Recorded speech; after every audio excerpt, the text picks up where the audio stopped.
Good day to you all three of you. This is what I'm running around in now at the moment. I've had this car a very long time. I've had them all a long time, most of the ones I keep. I don't buy and sell cars really anymore. Try and keep away from it, buying cars. I think the last car I bought was that Mk5, but I went arse with someone on that, so yeah, it was cheap. Anyway, this is what I'm running around in. Mk5 Cortina. Well, that's what I've always called them, but it's just such a thing as a Mk5 Cortina. It's questionable. I think they were called a Cortina 80. They're really just a Mark 4 with a couple of facelift bits. So only, I think it's 3 or 4 years younger than me, this car. That's it. So, I mean, I am old, but like I'm 46, so just so you don't have to do quick math. So I remember these when I was a kid. Everyone's mum and dad had these. You know, they were everywhere. They were 2 a penny. And then my dad did banger racing, and he used to have a formula called Bombers for 1600 and under. And a lot of these had, I think they had 1300s in and 1600s in. The 2 litres was a bit more rare. So I seen these at Bangers and Bombers. Used to see them every week. It was like the entire field of the track was made up of them at one point. So these are, I'm a Cortina man through and through. I love Cortinas. The Mark 4s are the rarest of the lot. And then I see 3s, then 2s, then 1s. You know, like there's more Mark 1s than there is these. Yet there was over 20 years apart, which is crazy, isn't it? You know, it's just, yeah, everybody just banger raced these. But they were shit. They were, I mean, I love Cortinas and that, but we're looking at the wheel from 2025. They were all shit. I mean, the bodies were shit, the shells were shit, the design was shit. We've come a long way since then. But you know, just because something's shit doesn't mean like you can't love it, you know? Everything don't have to be fucking perfect, does it? But yeah, let's have a quick look. So I got it out yesterday. I filmed this yesterday. I've got some snazzy glasses with camera on, and I filmed it. I must have had too much coffee. I haven't had any coffee yet. Must have had too much coffee. I was like talking even faster than I normally do, and I know I talk fast. And I was just moving my head so erratically. Not used to these glasses.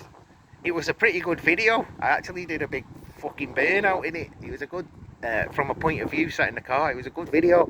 It just would have made you ill watching it because it was just moving around. So you've got to keep, them glasses are good for looking at, if you're looking at something on an engine or you're trying to show someone something you're doing, painting, welding, something like that, and you keep your head still while you're talking, then them glasses are good. But yeah, it's the first time I used them, and I've had to cut that and throw it in the bin. So I've pulled my trusty 5-year-old phone out, and we'll just have this quick look round. So we're 3 minutes in. Let's look quick, because it'll just go on and on and on. So inside, it is bog standard. It's a Mark 5 Cortina 80, like I say. I think the body trim is Calypso. I think it was Calypso. There's another one beginning with C. It escapes me just now. It could be that one, but I think it's a Calypso. Anyway, it's completely bog standard. It's got the proper old-fashioned smell in here that the 80s Fords had. All the 80s Fords just smell the same. It must be something in the upholstery. It must be, because they all smell the same. Yeah, it's I've had a lot of Granadas and that. I've had a lot of Mark III Escorts and stuff, so I just like I like the way the 80s ones look inside. You know, just, what's it got? It's got nothing really. It's got an aftermarket radio put in it, which you never have on because you can't hear it over all the vibration. It's got this Recaro seat that's been put in it. I didn't put it in. Guy got it off, put it in. Take it that's out of an RS Turbo of some kind. It looks like a Fiesta one to me, but if it's not, it'll be an Escort, won't it? It's got an aftermarket digital clock, which I didn't think worked yesterday when I was filming this the first time, but yeah, it works. I just noticed it worked coming in. Little boost gauge. Yeah, it's boosted. Pretty much everything I got is boosted, but I am getting a bit sick of that now. Yeah, so that's just in the in the old air vent because the heaters ain't worth a wank on them. So yeah, pretty standard inside, very standard inside. Set of soft lines on it, which was on Sierras, I think. Willwood midi-light brakes on the front with drilled, grooved and vented discs. It wants 4 brand new tyres. These are ancient, they're fucked. I'm going to get them ordered over the weekend, put some tyres on it. Still on drums on the back. Got the notoriously bad Mk5 Cortina back axle. Awful. They're fucking awful. They're not an English, they're not an Atlas. I don't know what they are, but they're just shit. And the reason they're shit is you can't get anything for them. So you can't get an LSD kit for the diff. So this has an open diff, and you can see when I did the burnout yesterday, there's a bit of black there left over from it, that it was just a big one wheel peel. It's got the power to spin this, no problem, but like it was a big one wheel peel. And I've been thinking for years and years and years, these axles are shit. You could retrofit a different axle on it at a later date that you can get an LSD for. So I'm just thinking, I'm going to pull the diff, I'm going to weld the bastard, because I just love a drift car, and I just love a welded diff. I'm about that life, the welded diff life. It drives like a bag of shit anyway. I think all old cars that you've retro modded drive like shit. If you're perfectly honest, if you go drive around something like this Golf here and then jump in one of these retro modded cars, don't care whose they are, which one you're wanking over or whatever, they're shit.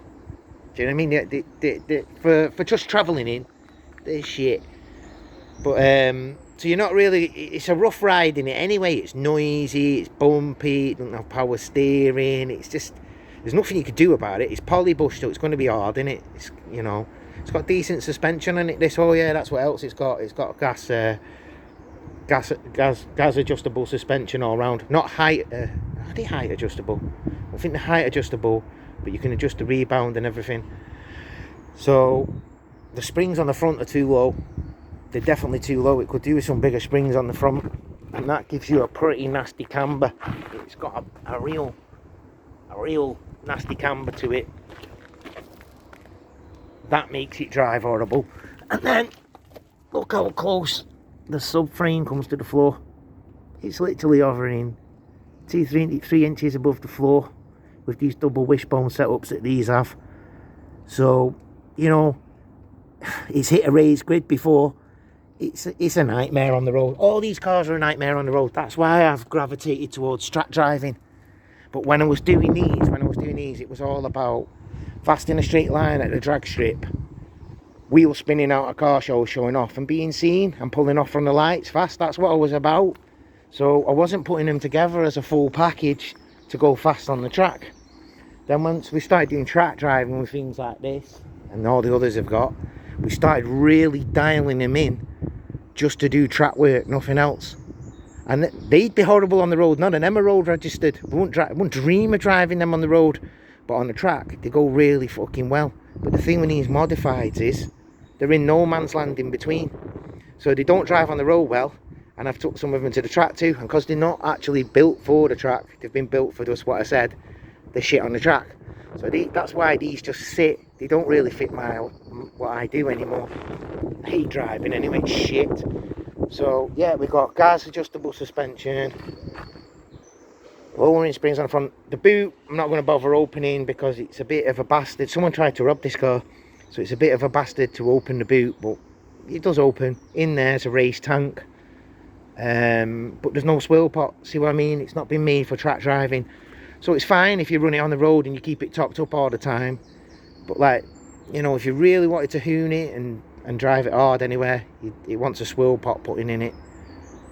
Big fuck off exhaust. Stainless steel right through. That's quite cool. Sticks out quite a lot at the back there. This was someone else's design, not mine. It was already on it when I got it. Look at this. All rubber from the burnout yesterday. The burnout you're not going to see, because the footage will make you have epilepsy or a seizure. Right, we're running up to near 10 minutes now.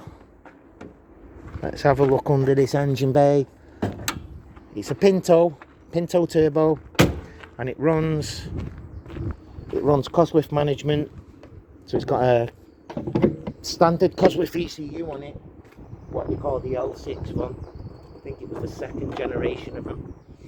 L6 Cosworth ECU, and it utilises Cosworth throttle body, Cosworth throttle position sensor, and then just basically the Dizzy that came with a Cosworth, all that kind of stuff.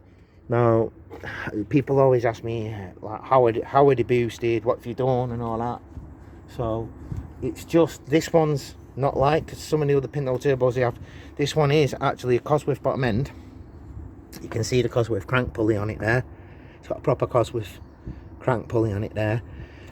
It's got Cosworth pickup for the crank pulley, like the one I broke on the Mark 1 the other week. So, yeah, that's Cosworth bottom end, and then you have to machine, you have to have the block decked to get the right, and I've not got that off the top of my head, I can't remember, but like you have to deck the block to make the compression work with a Pinto head. If you just go sticking a Pinto head on a Cosworth bottom end, I think you've got too low a compression, too low, so you would have to run like chronically high boost or something. This, what does this run? This runs standard Cosworth pressure at the moment. It runs about 7 psi. But because the compression ratios just dialed in perfect, it's how can I explain this engine, how it runs?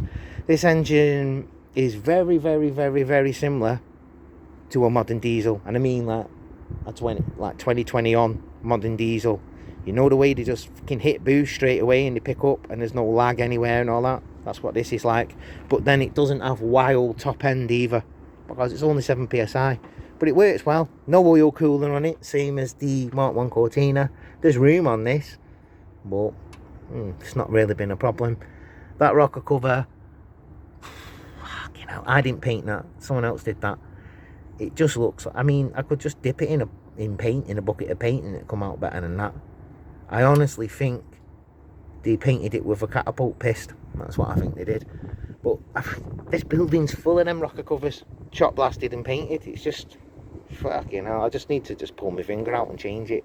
But I don't go to shows, I don't go anywhere or anything, so I'm really fucking bothered as long as it drives. So yeah, Pinto Turbo, Mark 5 Cortina, stroke slash whatever you want to call it, Cortina 80, Calypso I think, factory colours, everything inside it's factory. Wheels are different, front brakes are different, suspension's different, motor's clearly different. It was a 1600 once. I don't think I've missed anything out. It does have an intercooler. The intercooler is a Cosworth one, hidden in there, nice and neatly Frenched inside there, out of the way. And that's it. There's nothing else to really tell you with it. It's running on standard yellow Cosworth injectors. It runs on a standard Cosworth map, but that's been tweaked by a friend of a friend on a laptop off the car. It wasn't even, you know, the EEPROM chip wasn't even in the car. Just made a couple of ignition guesses, and it don't run perfect, but it runs all right, and it's been running like this for years. But with a map, you could get it dialed in. You could get it dialed in better, definitely better. It's got a cam in it as well, which is unusual for Pinto Turbo, and I forget what cam it is, but it's some kind of oval racing cam. But I have an oval racing cam in my purple Cortina. I know what that one is. It's a lightning rod one, and everyone says they won't work, but they do work. You have a bit of a nasty idle, but they work well with a turbo. Oh, and it wants engine mounts doing. So what I did on the Mark 1, can you see that engine mount down there? Let's just have a look if you can fucking see this. She's there. It's just there, like a little rubber donut. They are fucked. And this engine, I mean, you can get hold of it. I can move it even just one hand a little bit. I've got two brand new ones in here. So what I've got to do is, a bit like the Cortina the other day, back the mounts off. But there's loads of room in this. Well, loads of room compared to the Mark 1. So back them mounts off. Swoop the engine crane in here. Lift it up just a tiny little bit. Inch or two. It should move on the box just enough. was them out and then put these new ones in. I've got nothing special, they're not special, they're just toughened up ones. I think, you know what, I think they're for a Land Rovers. They are hardened, they're harder than normal ones, but I think they're the exact same ones that are on a Land Rover 90. I bought these quite a while back and just threw them in the car, so yeah, we're going to use them. They're a complete different shape and look to the ones that are in, but like, they're going to hold it at the right height anyway. So it will be better with them in, because the engine wobbles about in it a little bit. But yeah, I'll get a video of it running. I'll put a GoPro in it and we'll go for a drive. But yeah, that's the Mk5 Cortina, Rotboxdriver's Mk5 Cortina. And another little video under the belt. I literally could just keep this up probably for a couple of years, just keep pulling things out.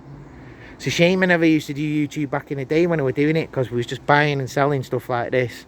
Sometimes there was 3 inside a day, come in and come out. It was just, some people called it modified Ford heaven and stuff. It was good, but like, work alone now, and this is, I just do this as an hobby now. I've got full-time work doing other things and stuff, and just literally filming these in between jobs.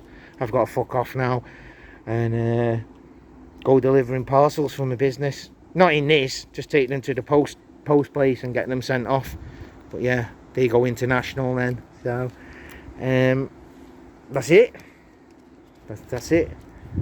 The Mk5 Cortina 80, whatever it is. I'm sure loads of people will be able to tell us in the comments what the right terminology is. The Ford police will be out, and I can't wait for you to come and enlighten us all. Right, have a great day. Ta-ra, everybody.